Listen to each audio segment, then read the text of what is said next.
2026년도 5월 30일자 기사예요. 따끈따끈한 거네요. 독일제보다 한국 KSS-3 압도적 우세. 하나오션 백조 캐나다 잠수함 수주 청신호라는 기사입니다. 캐나다 석학 일침. 방산이 일자리 사업인가? 카니 정부 가성비 성능 본질 놓쳤다. 미국산 폐재 동맹 다변화 지정학적 무리수 비판 속에서 한 도산 안청한호 최적 대안 부각. 이번에 지금 캐나다가 60조 잠수함 사업에 독일하고 우리 한국을 쌈을 붙여가지고 있는 상태에서 독일은 도면을 그려가지고 거기에 제안을 했고 우리 한국은 이미 생산돼서 판매가 가능한 도산 안창호가 있다는 거예요. 그래서 실물을 갖고 이 캐나다까지 가서 정박을 시키고 거기에 도산 안창호 안에다가 캐나다 그 전문인들을 태우고 갔어요. 태우고 가서 거기에 이제 앉혀놓으니까 차세대 전투기 공중 조기 경보기 그리고 100조 원대 차기 잠수함까지 역사상 최대 규모 군 현대화 프로젝트를 가동 중인 캐나다 마크 카니 행정부를 향해 현지 최고 권위인 군사안보 석학이 매서운 독수를 날렸다. 카니 정부가 미국산 안보 자산에 대한 의존도를 억지로 낮추고 자국 내 일자리 창출과 관세 협상료 레버리지라는 정치 경제적 계산서에만 몰두한 나머지 당장 내일 아침 러시아 중국과의 고강도 실전 전쟁에 승리할 수 있는 최적의 전쟁 도구를 선택해야 한다는 방사능 본질을 망각하고 있다는 경고다. 근데 이에 캐나다의 전쟁 이 분야의 석학이 우리 한국에 유리한 말을 했어요. 28일 현재 시간 캐나다 전역에 방송된 CTV 뉴스 CTV 6월 모닝에 단독 대담에 출연한 톱 휴버트 캘거리 대학교 군사안보전략연구소장은 현재 캐나다 행정부의 국방 조달 방향성은 군사적 생존성이 아닌 철저한 내수 일자리 공학에 의해 왜곡되어 있다. 최근 전개된 공중 및 수중 무기 획득 전선의 구조적 모순을 정밀 직격했다. 캐나다 정부가 지금 뭐 방산 무기를 사면서 뭐 일자리 주라 어쩌라고 별것 뭐 기술 막 자기한테 인수해라고 무리한 욕을 하고 있잖아요. 지금 미국산 거부증이 부른 조기 경보기 계약 그리펜 전투기 도입설까지 확산. 이 캐나다가 이렇게 긴장한 이유는 트럼프가 관세를 매기는 과정에서 그 바로 경계선을 같이 하고 있는 가장 가까운 캐나다한테다가 너 다음에 우리나라의 51번째 주가 되라 이제 이런 식으로 여러 번 반복했어요. 이런 것들이 캐나다가 다시 미국이 우리를 공격할 수 있겠다 그런 두려움을 갖게 만들었죠. 휴버트 교수가 지목한 카니 정부 대표적인 지정학적 무리수는 스웨덴 샤브사와 글로벌 아이 차세대 공중 조기 경보 통제기 도입 현상이다. 글로벌 아이는 스웨덴 최첨단 레이더 소스 코드를 캐나다 범바디어사의 글로벌 6500 비즈니스 제트기 기체에 이식하는 하이브리드 플랫폼입니다. 카니 정부는 향후 도입될 조기 경보기 전체 물량의 최소 3분의 1 이상을 캐나다 본토 공장에 직접 제작 생산하는 15년 만기 일자리 보장을 조건을 달았다. 이에 대해 휴버트 교수는 이번 조기 경보기 계약은 카니 정부가 미국 무기 공급망에서 어떻게든 이탈하려는 의도적인 반미 조달 드라이브 연장선이라 분석했다. 특히 일각에서는 공중 신경망인 글로벌 아이를 스웨덴산으로 낙점한 만큼 기존 F-18을 대체할 차세대 전투기 사업마저 로키드 마틴의 F-35를 전량 도입하는 대신에 스웨덴제 그린펜을 섞어 쓰는 혼합 기단으로 선회할 수 있다는 관측이 쏟아지고 있다. 이제 미국을 갖다 버리고 스웨덴을 택했는데 이제 스웨덴한테다 모든 것들 다 그쪽으로 이제 섞어 쓸 수밖에 없다 이런 거죠. 휴버트 교수는 오는 7월 1일 마감되는 미국 멕시코 캐나다 무역협정 관세협상 시한까지 카니 총리가 F-35 계약서 서명을 일부러 미루며 트럼프 행정부를 압박할 벼랑 끝 외교 레버리지로 군사 주권을 활용하고 있다고 강력히 비판했다. 그리고 아주 중요한 것은 독일제는 숨기는 배다. 이 석학은 이렇게 말합니다. 독일제는 숨기는 배고 힘을 검증 마친 하나오션 KSS-3 판정승. 휴버트 교수 독설은 오타와 내각에서 최종 채점이 완료된 100조 원의 규모 차기 잠수함 수주전으로 이어졌다. 현재 캐나다는 독일의 TKMS의 212CD형과 대한민국 하나오션호 도산 안창호 KSS-3 배치를 두고 단판 심사 중인데, 이 역시 지나치게 가성비와 경제 논리만 포장되어 있다고 지적했다. 이 이제 캐나다 그 유명한 뉴스에 나와서 이 방산 이 석학이 그렇게 말하고 있다는 거예요. 이 지금 캐나다는 좀 잘못하고 있다. 독일은 피스토리우스 국방장관이 직접 오타와 CAN-CES 현장으로 날아와서 캐나다산 액화 천연가스를 대량으로 수입하고 독일 노르웨이 해군의 잠수함 순번까지 양보했다면서 사활을 걸고, 한국과 하나오션 역시 태평양 1만 4천 킬로를 자력 잠행해 들어온 최정의 실물 함정을 서해 빅토리아 기지에 정박시키며 강호할 제조 역량을 과시하고 있다. 우리는 갖다 도산 안총알을 싣고 그냥 캐나다로 그냥 논스톱으로 가버린 거예요. 휴버트 교수는 이 방산업계 석학인 이 휴버트 교수가 유명한 그 캐나다 방송에 나와서 이렇게 카니 총리를 갖다 날카롭게 지금 비판하고 있습니다. 방산에 대해서. 휴버트 교수는 양국 기종의 군사학적 소스 코드를 냉정하게 비교 분석했다. 그에 따르면 독일의 212CD형은 철저하게 숨어 지내는 은밀한 스텔스 매복형이라는 거예요.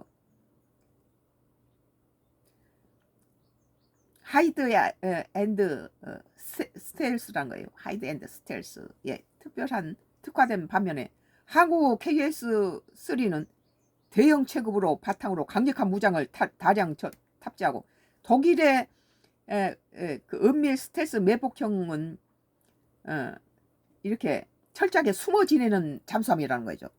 근데 우리 한국 것은 이 휴버트 교수가 독서를 하는데, 이 석학이 이 캐나다 카니 총리를 정부를 갖다가 공격하면서 지금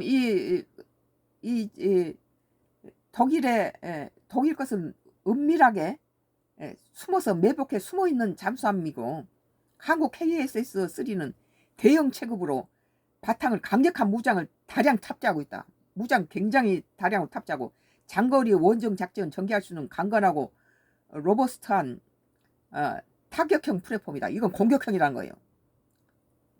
휴버트 교수는 독일 배가 다소 조용할 수는 있겠으나 복잡한 연안전과 북극의 대잠수함전을 주도하기에는 실전 검증력이 떨어진다고 짚었다. 결국 그는 잠수함 도비는 일자리를 몇 개 만드느냐는 장사치 논리가 아니라 유사시 러시아와 중국의 해군 함대를 바닷속에 처박아야 할 가장 치명적인 독침이 누구인가에 집중해야 한다. 수뇌부 대각성을 촉구했다. 일자리 몇 개 주는 거에 집중하지 마라.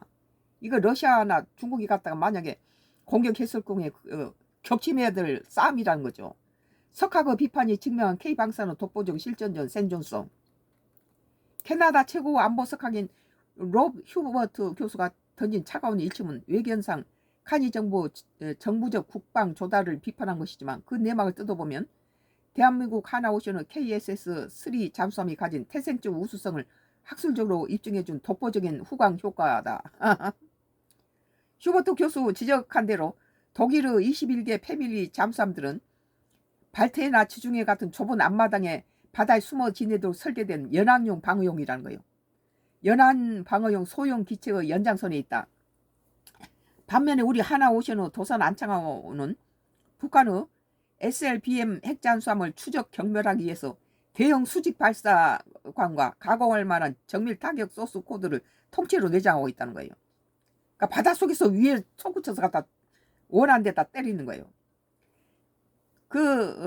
가공할 정밀 타격 소스 코드를 통째로 내장하고 있고, 동해 심해의 거친 파도를 뚫고 장기간 독자 생존하도록 설계된 세계 최고 수준의 대형 공격형 재래식 잠수함이다. 실제로 도산 안창호함이 1만 4천 킬로의 태평양 대한을 그 어느 호위 세력 없이 자력 기동으로 돌파해 캐나다 빅토리아 항구에 당당히 정박한 사실 자체가 휴버트 교수가 요구한 실제 해전에 승리할 수 있는 강력한 실물 무기의 체계의 정답이 오직 한국뿐임을 전세계에 증명한 것이다. 우리 한국 것은 공격형이면서 굉장히 강하다는 거죠. 우리 방산업계는 칸이 정부가 미국산 안보 자산에 대한 과도한 경제적 의존을 경계하고 동유럽 아시아로의 유입선을 다변하려는 지금의 안보 주권 독립기를 완벽한 기회로 포착해야 한다. 단순한 일자리 산업협력의 규모만 자란 게 아니라 사보의 글로벌 아이가 조기 경보기에 탑승된 캐나다 bombardier 기체 플랫폼의 내수 공급망을 우리 한국군의 차세대 조기 경보기 사업 및 해상 초계 전력과 연동하는 한 캐나다 항공 우주 역교환 전술을 선제적으로 던져야 한다. 지상의 K9 자주포와 레드백 장갑차 현지 공장 건설을 넘어 심해의 KSS-3의 잠수함이 북극해와 북대서양의 얼음벽을 뚫고 러시아 핵잠수함의 대가리를 부술 수 있는 지구상 유일한 실전 병기임을 칸이 내각에 각인시켜야 시킨다면 6월 말 오타와에서 몰려 퍼질 100조 원짜리 승전보는 필연적으로 한국 K방산의 소스 코드로 기록될 것이다. 지금 러시아에서도 북극해 항로를 지금 개발 중인데 거기에는 한국만이 유일한 답이란 거예요. 그 북극에 그 두꺼운 얼음을 깨고 나갈 세빙선을 건조할 수 있는 나라가 한국밖에 없다는 거죠. 러시아인데 러시아 말고 또 한국밖에 없다는 거죠.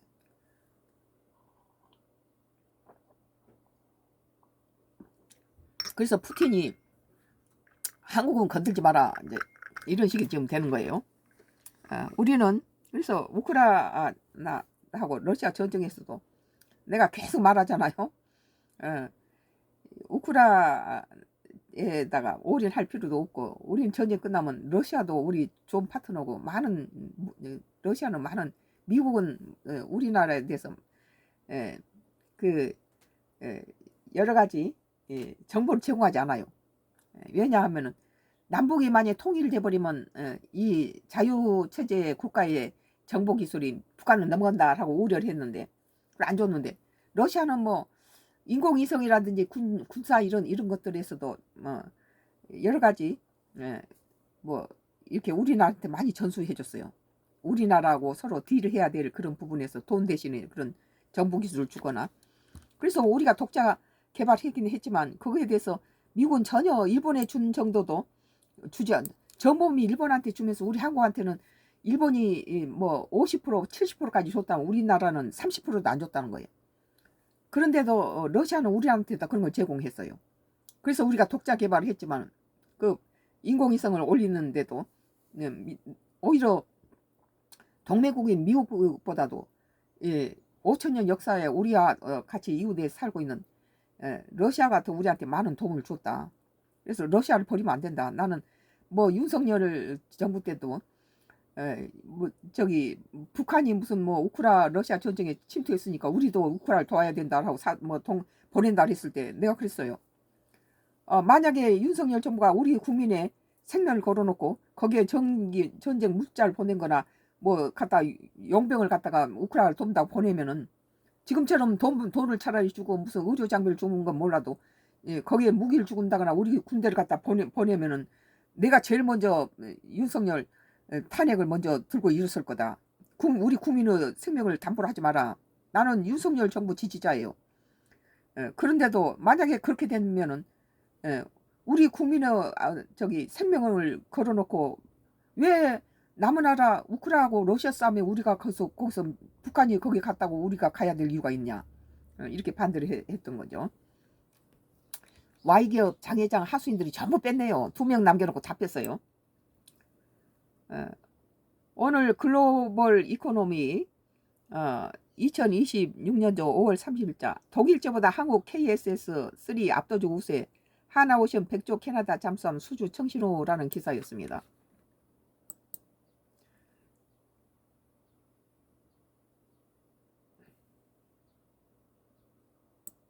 오늘은 한겨레 신문이에요.